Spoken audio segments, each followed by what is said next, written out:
വിശുദ്ധ കുരിശിൻ്റെ അടയാളത്താൽ ഞങ്ങളുടെ ശത്രുക്കളിൽ ഞങ്ങളെ രക്ഷിക്കണമേ. ഞങ്ങളുടെ തമ്പുരാനെ, പിതാവിൻ്റെയും പുത്രൻ്റെയും പരിശുദ്ധാത്മാവിൻ്റെയും നാമത്തിൽ ആമേൻ.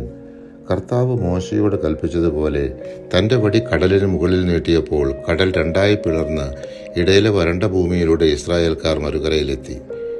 കർത്താവിൻ്റെ കൽപ്പന പ്രകാരം വീണ്ടും മോശ തൻ്റെ വടി കടലിന് മുകളിലേക്ക് നീട്ടിയപ്പോൾ വീണ്ടും രണ്ടായി പിളർന്ന ഭാഗങ്ങൾ യോജിച്ച് പുറകെ പിന്തുടർന്ന ഈജിപ്ത് സൈന്യം കടലിൽ മുങ്ങി മരിച്ചു. കർത്താവ് ഈജിപ്തുകാർക്കെതിരെ ഉയർത്തിയ ശക്തമായ കരം ഇസ്രായേൽക്കാർ കണ്ട് ജനം കർത്താവിനെ ഭയപ്പെട്ടു.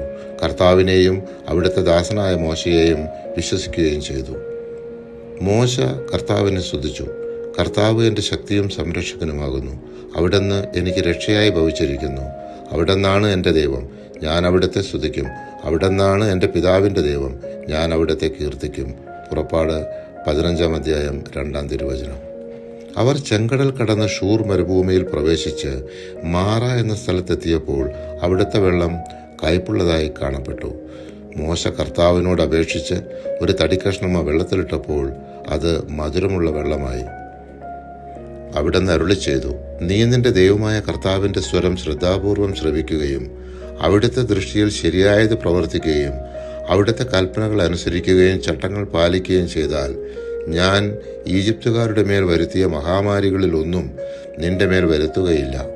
ഞാൻ നിന്നെ സുഖപ്പെടുത്തുന്ന കർത്താവാണ്. പുറപ്പാട് 15-ാം അധ്യായം 26-ാം തിരുവചനം. ഇസ്രായേൽക്കാർ മോശയുടെ നേതൃത്വത്തിൽ മരുഭൂമിയിലൂടെ യാത്ര 2 മാസവും 15 ദിവസം പിന്നിട്ടിട്ടും അവർക്ക് ഭക്ഷിക്കാൻ ഒന്നും ലഭിക്കാഞ്ഞതിനാൽ അവർ മോശയെയും അഹ്റോനെയും കുറ്റം വിധിക്കാൻ തുടങ്ങി. തങ്ങൾ അവരുടെ വാക്കുകേട്ട് പുറപ്പെട്ടത് അബദ്ധമായി എന്നുവരെ അവർ പറഞ്ഞു. മോശയും അഹ്റോനും കർത്താവിനോട് പ്രാർത്ഥിച്ചപ്പോൾ അവർക്ക് മന്നായും കാടപ്പക്ഷികളെയും വർഷിച്ച് കർത്താവ് അവരെ സംരക്ഷിച്ചു. ഇസ്രായേൽക്കാർ 40 വർഷത്തേക്ക് കാനാൻ ദേശത്തിൻ്റെ അതിർത്തിയിലെത്തുന്നതുവരെ മന്നയാണ് ഭക്ഷിച്ചത്. പരിശുദ്ധാത്മാവെ, തിരുവചനത്തിൻ്റെ അനന്തശക്തിയാൽ ആത്മാവിൻ്റെ ദാനങ്ങളും ഫലങ്ങളും നൽകി തീഷ്ണതയാൽ ഞങ്ങളെ ജ്വലിപ്പിക്കണമേ. ആമേൻ.